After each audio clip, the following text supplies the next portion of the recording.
নবী বক্তব্য রাখছেন, বলছেন যে এইভাবে জালসাতে নারী আর পুরুষ অগাধ মিলামেশা ঘুরছে আর যাচ্ছে, পর্দার কোনো গুরুত্ব রাখে না, কিয়ামতের দিন বাপ তোমাকে জবাবদারি দিতে হবে। সভাপতি বাধা দিয়ে বলছে যে এটা জালসার মেলাটা জায়েজ আছে মাওলানা? আস্তাগফিরুল্লাহ। আচ্ছা বলেন তো কোন হিসাবে কোন দলিলে জায়েজ করেছে? তা আল্লাহ ভালো জানে। বলেন যেখানে পুরুষ আর নারী অগাধ মিলামেশা, পর্দার গুরুত্ব কিরা করে হাতে বার কথা আর একটা শুনবেন আপনি, ভালো করে বসুন। হাতে মা নিজের স্বামী আলীকে বলেছেন, স্বামী জান আমি মরে যাব, এটা ঠিক আছে, কিন্তু তোমাকে একটা দায়িত্ব দিয়ে যাচ্ছি যে আমি মরে যেতে গেলে আমাকে রাত্রে কাফন করিও, রাত্রে কাফন করায়ও, দিনের বেলায় নয়। তাহলে আমি আপনাকে বলি জান্নাতি নারী, তারপরও এই নারীটার মুখ দিয়ে যদি এই কথাটা বের হয়, তাহলে আমার আপনার বোন, আপনার বোন আমার বোন, আপনার বেটি আমার বেটি, আপনার মা আমার মা, যারা রাস্তায় এইভাবে চলে, শরীয়তটাকে কোথায় রাখলো? আল্লাহ তাআলা কোরআনের ভিতরে জানালেন, ওয়াকুল্লিল মুমিনাতি ইয়াগযুযনা আবসারিহিন্না ওয়া ইয়াহফাযনা ফুরুজাহুন্না। আল্লাহ বলছেন, হে মুমিনা নবী মুহাম্মদ সাল্লাল্লাহু আলাইহি ওয়াসাল্লাম, মুমিনা নারীদেরকে জানিয়ে দাও, বলে দাও, তারা যখন রাস্তায় চলবে তো তখন তাদের নজরটাকে নিচু করে চলবে, তারা তাদের আব্রুটাকে হেফাজত করবে। তারা আপনি বলেন তো যে নারী আর পুরুষ মেলায় ঘুরে, বাজারে ঘুরে, রাস্তাতে ঘুরে বেড়ায়, তাহলে শরীয়তের মূল্যটা আপনি কি রাখলেন? ওই নারীটা শরীয়তের মূল্যটা কি রাখলো? আপনি বলুন ভাইজান। নিজের দৃষ্টি সংযত রাখা কতটা আমি আপনাকে বলছি। কি কথা ভালো করে শুনবেন। যেই ঠিক আল্লাহ রাব্বুল আলামিনের নবী তিনি মরতে বসেছেন, মরণমুখী আয়েশার পাশে আছেন, আর এরই মধ্যে ঠিক নবীজি যে জানখানা কবুল হবে, তা আল্লাহ পাকের রাসূলকে আয়েশার কামরাতেই সমাহিত করা আছে, সেখানেই দাফন করা হয়েছিল নবীজিকে আয়েশার কামরাতে। আমি আপনাকে যেটা বোঝাতে চাইছি, দেখেন যখন আল্লাহ পাকের রাসূলের আল্লাহ পাকের রাসূল মারা গেলেন, তো ঠিক আয়েশা তিনি বলছেন যে যখন আমার স্বামী নবী মুহাম্মদ সাল্লাল্লাহু আলাইহি ওয়াসাল্লাম মারা গেলেন, আমি বাড়ি থেকে মাথায় হেজাবটাকে চাপালাম, সুন্দর করে আমি আমার গায়ে চাদরটাকে পরিয়ে দিলাম, আমি পা থেকে নিয়ে মাথা পর্যন্ত আমি সুন্দর করে ঢেকে নিলাম, আর ঢেকে নিয়ে আমি কোরআনের বিধান অনুযায়ী, শরীয়ত অনুযায়ী আমি রাস্তাতে চলতে লাগলাম। আয়েশা বলছেন, না আমি ডান দিকে তাকাই, না আমি বাম দিকে তাকাই। আয়েশা নিজে বলছেন, আমি চলতে আরম্ভ করে দিলাম। যেতে যেতে যেতে যেতে আমি আমার স্বামী কবরের কাছে গেলাম। কেউ স্বামী না তো আখেরি নবী, আমি সেই কবরের কাছে আসলাম নবী মরে যাওয়ার পর। তা আমি বাড়ি থেকে বের হয়েছি, আমি সুন্দর করে হিজাবটাকে চাপিয়ে দিয়েছি, রাস্তায় চলেছি, নিজের নজরটাকে আমি নিচু করে চলেছি। কান খুলে শুনবেন। কিন্তু আয়েশা বলছেন যে যখন আমি কবরের কাছে গেলাম, তখন আমি সুন্দর করে আমি মাথার কাপড়টাকে আমি খুলে দিলাম। এই জন্য খুললাম। আয়েশা বলছেন, এখানে আমার স্বামীর সাথে কোনো আপনার বিবির পর্দা লাগে না। একটা মা যদি নিজের ছেলের সামনে মাথার কাপড়টাকে খুলে বসে থাকে, তাহলে মায়ের কোনোদিন গুনাহ হতে পারে না। নিজের মাসিটা নিজের বহিন বাটার সামনে যদি মাথার কাপড়টাকে খুলে বসে থাকে, ওই মাসির গুনাহ হবে না। নিজের ভাতিজার সামনে নিজের পিসিটা যদি মাথার কাপড়টা খুলে থাকে, পিসির গুনাহ হতে পারে না। নিজের বোনটা যদি মনে করে এই প্রকার তাপে আমি ওই ডাইনিং এর পাংখাটাকে চালু করে একটু মাথার চুলটাকে শুকিয়ে নিয়ে যদি ডাইনিং এ বসে থাকে, তাহলে কিন্তু আপনার জন্য বোনের গুনাহ হবে না। যদিও নিজের ভাইয়ের সামনে মাথার কাপড়টা খুলে আছে, আর আপনার স্বামী আর বিবি তো আপনার আনলিমিটেড, এটা তো ওপেন, কোনো সমস্যা নাই। এটা আয়েশা বলছেন, আমার স্বামী মারা গিয়েছে, তা আমি কবরের কাছে গিয়ে মাথার কাপড়টাকে খুলে দিলাম। এখানে আমাকে পর্দা লাগবে না, আমি ওই জায়গাতে 2 মিনিট মিনিট থাকার পরে আবার সুন্দর করে বাড়ির দিকে রওনা দিব। আমি মাথার কাপড়টাকে আমি চাপিয়ে দিলাম, হিজাবটাকে চাপিয়ে দিলাম, আমি রাস্তায় চলতে আরম্ভ করলাম। আমি চলতে চলতে নিজের নজরটাকে এতটা সংযত করে রাখি, এতটা সুন্দর করে আমি চলি। বাড়ি গেলাম, আমি মাথার কাপড়টাকে খুলে দিলাম। নিজে আয়েশা বলছেন তারপরে 2 থেকে 2.5 বছর পরে আমার আব্বা মারা গেল। তার নাম কি? না তো হযরত আবু বকর সিদ্দিক রাদিয়াল্লাহু তাআলা আনহু। এই আবু বকর তিনি 2 থেকে 2.5 বছর পরে তিনি যেন মারা গেলেন। ওই জায়গাতে একটা দুইটা করে করে 3টা কবর হয়েছে। আপনাকে যেটা দ্বিতীয় নাম্বার যেটা কবর হলো সেটা আবু বকরের কবর হলো। হযরত আয়েশা বলছেন আমি যেন ঠিক বাড়ি থেকে বের হলাম, মাথায় কাপড়টাই হিজাবটাকে চাপিয়ে রাস্তায় যখন চলতে লাগলাম, তখন আমি আমার নজরটাকে নিচু করে দিলাম। যখন আমি আমার আব্বার কবর কাছে পৌঁছলাম, তখন আমি মাথার কাপড়টাকে আমি খুলে দিলাম। এই জন্য খুলে দিলাম যে আমি আঙ্গুল দিয়ে ইশারা করি ওখানে আমার স্বামী ঘুমিয়ে আছে। স্বামীর সামনে স্ত্রীর কোনো পর্দা নেই, বাবার সঙ্গে মেয়ের কোনো পর্দা নেই। নিজের বাপের সামনে নিজের বেটিটা যদি মাথার কাপড়টা খুলে থাকে তাহলে বেটির কোনোদিন গুনাহ হতে পারে না। তিনি যেন আয়েশা বলছেন আমার স্বামী যেন ওই কবরের ভিতরে ঘুমিয়ে আছে, পর্দা লাগবে না। আমার আব্বাকে এখন দাফন করা হলো, আমার আব্বার সামনে আর যেন পর্দা লাগবে না। ওখানে আমি মাথার কাপড়টাকে খুলে দিলাম। সুবহানাল্লাহ বলে শুনবেন।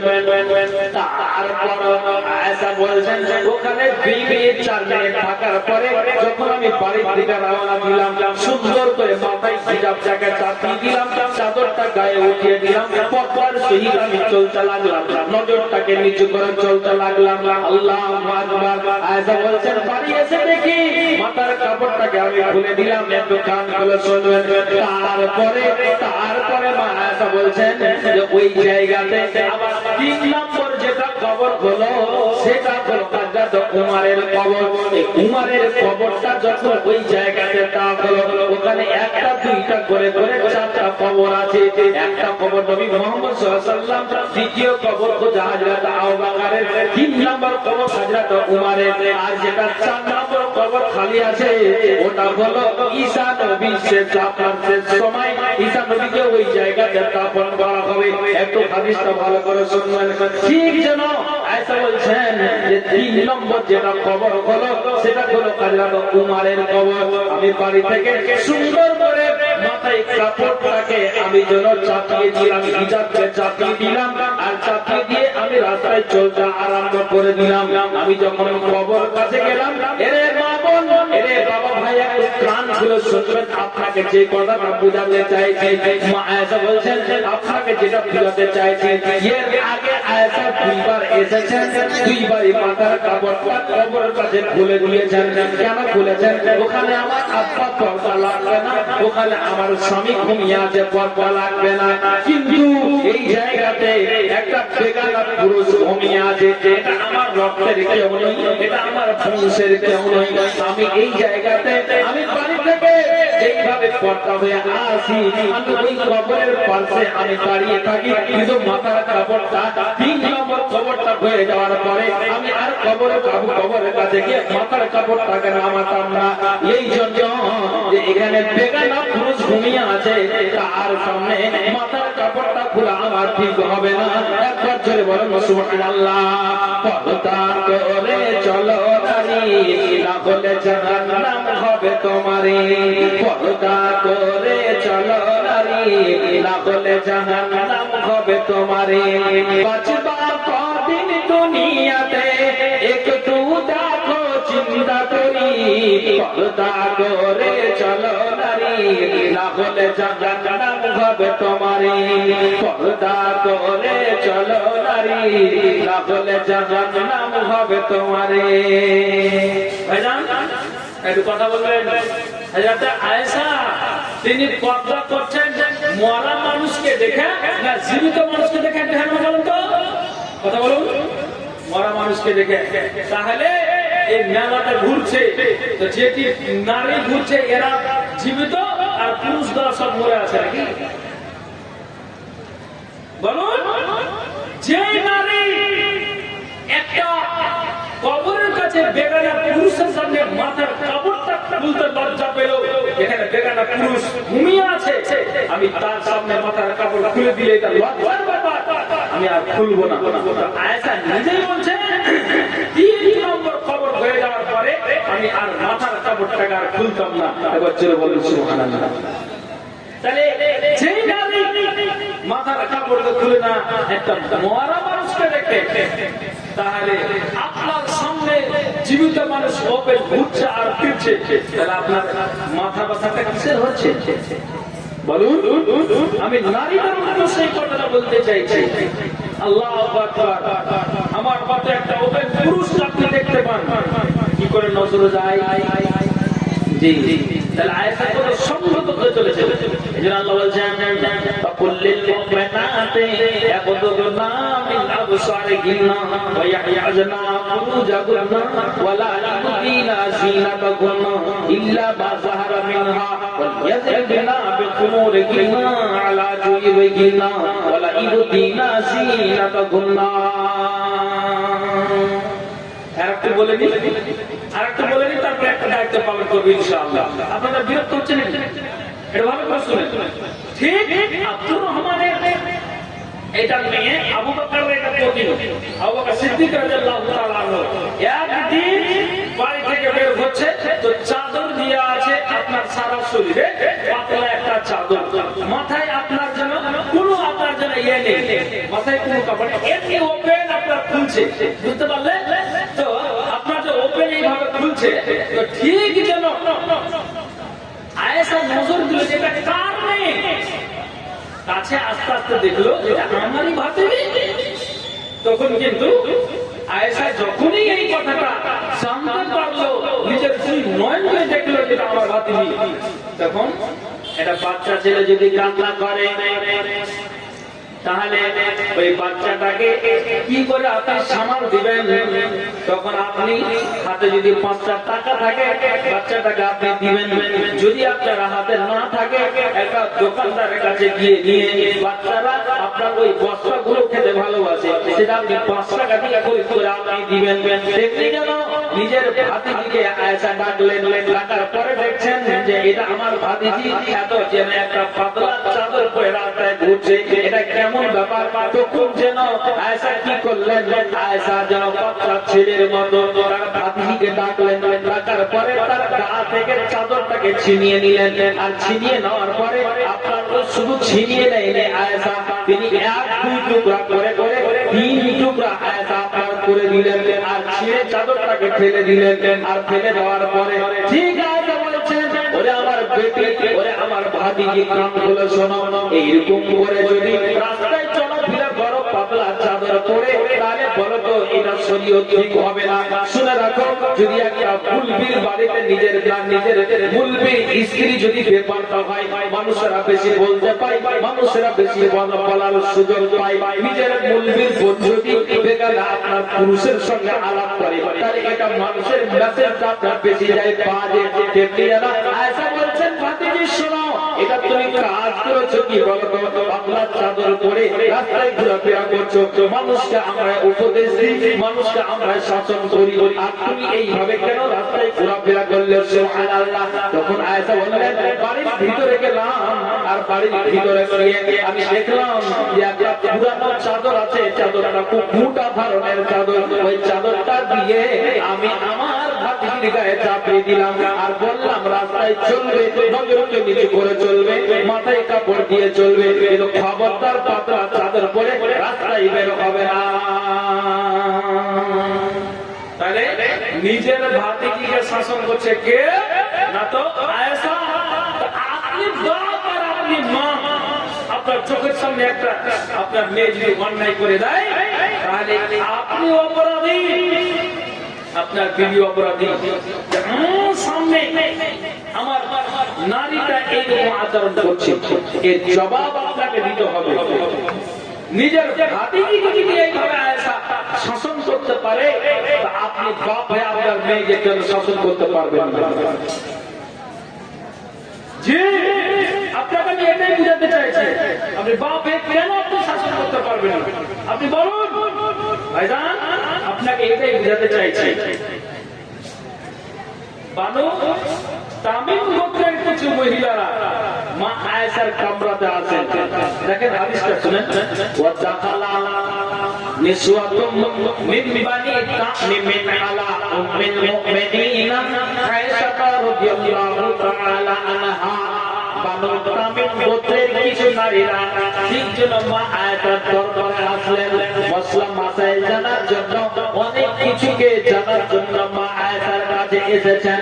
তখন যেন মা আয়েশার নজর দিলেন ওই বানু তামিম গোত্রের নারীরা যে এসেছে, আলাইহিন্না শিয়াতুন রিকাতুন, তাদের গায়ে চাদর আছে অতি পাতলা চাদর, তাদের গায়ে চাদর আছে অতি পাতলা চাদর, এত পাতলা চাদর, এত পাতলা চাদর, ওই চাদর থেকে ওই চাদরের ছিদ্র দিয়ে এপার ওপার দেখতে পাওয়া যায়।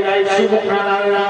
তখন মা আয়েশা বলছেন, ওরে বানু তামিম গোত্রের মহিলারা, তোমরা যে এইভাবে পাতলা চাদর পরে রাস্তায় ঘোরাফেরা করছো, শোনো আমি তোমাদেরকে জানিয়ে দিচ্ছি, যদি তোমরা আল্লাহ ওয়ালি নারী হও, যদি তোমরা ঠিক যেন পরেজগার দিনদারি নারী হও, তাহলে ফালাইসা হাজা বিলিবাসিল মুমিনাতে, তাহলে একটা মুমিনা নারীর এটা পোশাক নয় যে এই আপনার যেন পাতলা চাদর পাতলা কাপড় পরে একটা মুমিনা নারী রাস্তায় চলাফেরা করবে, এটা মুমিনা নারীর এটা উচিত নয়। কিন্তু হ্যাঁ, ওয়া ইন কুনতুন্না গায়রা মুমিনাতিন, যদি তোমরা গায়ের মুসলিম হও, যদি তোমরা আল্লাহ ওয়ালি নারী না হও, ফাতামাত্তানা বিহি, এটাই তোমাদের জন্য লাভদায়ক। এই চাদরটা যে পরিধান করেছো এটাই তোমাদের জন্য ঠিক আছে।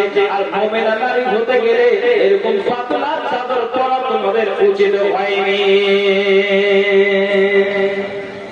আল্লাহু আকবার। দেখুন তাহলে এখানে যারা বসে আছে, হলদিয়া পুকুরের যে মা বোনেরা আছেন, আরো আরো যারা এই এলাকার অঞ্চলের থানার যারা আছেন, আমি আপনাকে বলি, আপনি আর আমি এটা দাবি করে বলবো যে মুমিনা নারী এরা, তাহলে মুমিনা নারীর কোনদিন এরকম আচরণ হতে পারে না, পারে না, পারে না।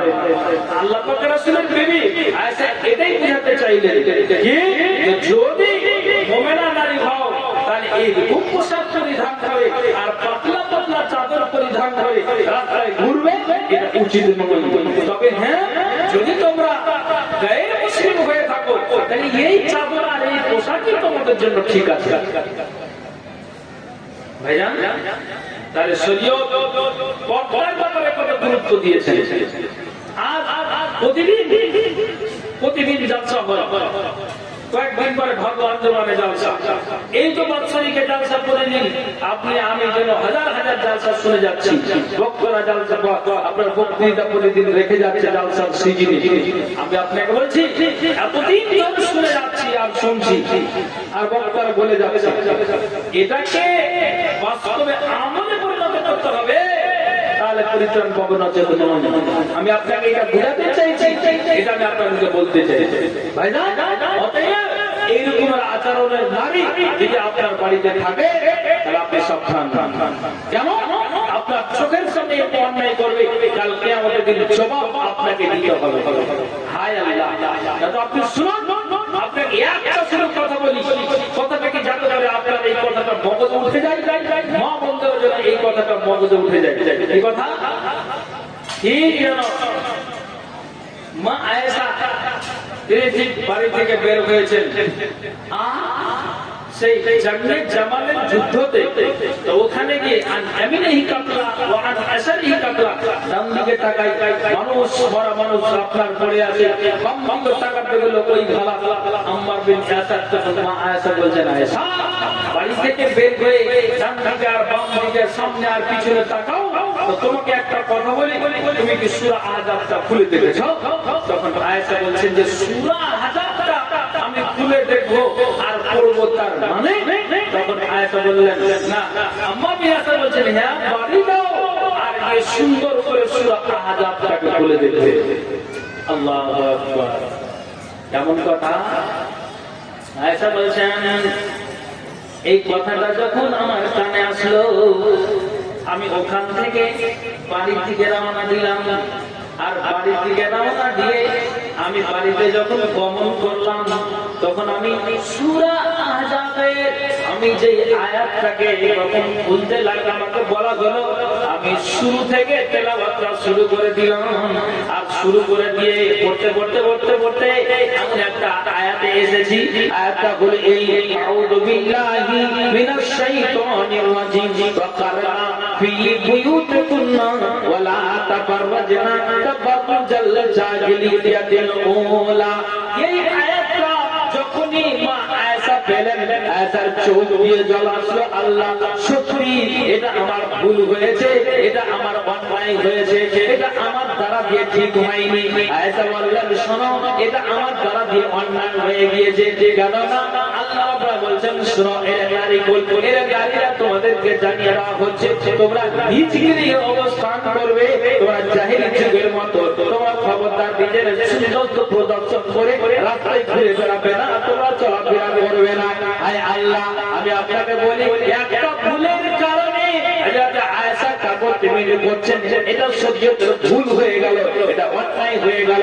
আয়েশা যেন ঠিক যেন বলেছিলেন যে আমার স্বামী যেখানে ঘুমিয়ে আছে, আমার আব্বা যেখানে ঘুমিয়ে আছে, ওখানে আর একজন বেগানা পুরুষ ঘুমিয়ে আছে, তার নাম হলো হযরত ওমর। ওই তিনজনের মধ্যে আমার যেন ওই জায়গাতে কবরটা হয়। আমি এতদিন স্বামীর সঙ্গে যে আমি কটা মাস আর বছর যাবে ঘর সংসার করেছি, আল্লাহ আমি সেইভাবে আমার স্বামীর সাথে কবরের পাশে আমি থাকতে যাই, কিন্তু এটা ভুলের কারণে আয়েশা লজ্জায় করে গিয়ে নিষেধ করে দিয়েছিলেন, ওখানে যেন আমাকে দাফন করা না হয়। হাজার হাজার তাহলে নারীরা রাস্তায় চলে আর ভুল করে, তাহলে আপনি বলুন এটাকে এই জীবদ্দশায় সঠিক পরিণত হবে। একটা ভুলের কারণে আয়েশার ঘুম আসে না, মাথায় যেন সব সময় যেন ঘুরছে যে কোন এমন অপরাধ করে দিলাম। আল্লাহু আকবার। আর একটা ভুলের কারণে লজ্জিত হচ্ছে, যেটা কি করলাম। ভাইজান, আপনাকে একটা কথা বলি, পিছন দিকে যে আপনার কিছু বলছেন, যিনারা এখনো খাওয়া দাওয়া করেননি, খাওয়া দাওয়া করেন, নয়তো ওখানে বন্ধ করে দেবে। যারা খাওয়ার ইচ্ছুক আপনারা খাওয়ার ওখানে চলে যাবে।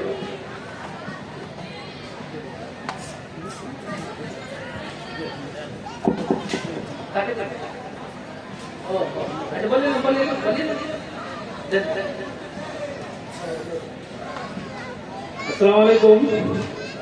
আমাদের যথেষ্ট খাবার হয়েছে, যারা খাওয়ার ইচ্ছুক ডেলিগেট গ্রহণ করে আপনারা খাবার খেতে পারেন। আমাদের যে ইফতারে অতিথি দেখেছেন জনাব জাহাঙ্গীর আলম সাহেব, উনি আমাদের মাঝে এসেছেন। আপনারা জানেন অল ইন্ডিয়া মাজলিস ইত্তেহাদুল মুসলিমিন মিম পার্টির যে আসাদুদ্দিন ওবায়সির পার্টির দলের নেতা, ইনি বর্তমান আমাদের রতুয়া আন্ডারের রতুয়া 1 ব্লকের প্রেসিডেন্ট রয়েছে। এবং জাহাঙ্গীর আপনার ইয়াসিনকে আপনারা সকলে চিনেন, যে ইয়াসিন উনারই কাকাতো ভাই। এই দলের মিম পার্টির দলের সে রতুয়া ব্লকের প্রেসিডেন্ট রয়েছেন। আপনাদের সম্মুখে কিছু বলবেন, আপনারা শুনবেন।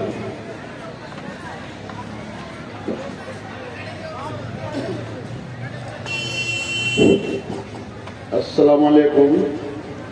আমাদের এখানে মা বোন ভাই সবাইকে দিল থেকে আসসালামু আলাইকুম